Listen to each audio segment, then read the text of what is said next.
Hey, I'm Sam Sunderland. I raced the Dakar Rally for Red Bull KTM.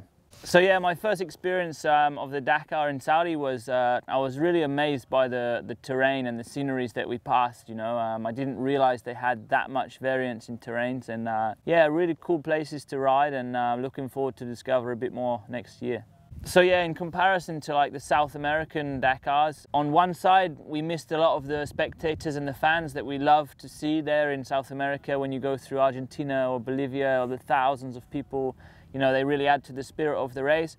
But on the other side, I really liked the fact that we were there in Saudi and discovering a new place. You know, the rally's a huge part of it is adventure and discovering new things. So it was nice to find some new terrains.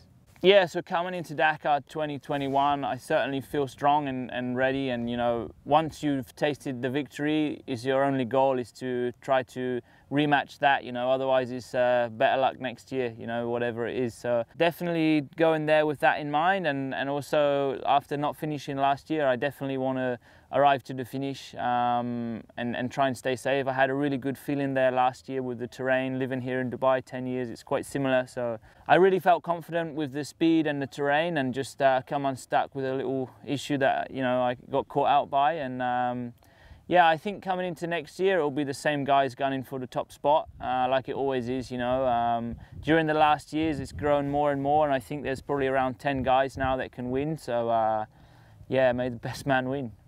After last year, Honda won and ended the streak of KTM. Last year's Dakar was a lot of things thrown our way. You know, I was in a good position, and I had a crash on day 5 and broke my back. Yeah, it was a few incidents that didn't quite go our way. Not taking anything away from Honda. You know, this is the Dakar, and you know, you need to play your cards right. And there's many factors that lead to winning. You can never be lucky to win a Dakar. You know, you have to put in the work and have everything under control. And it's a really difficult race. So hats off to them. They got it done, and we'll be gunning for it this time coming into Dakar 21.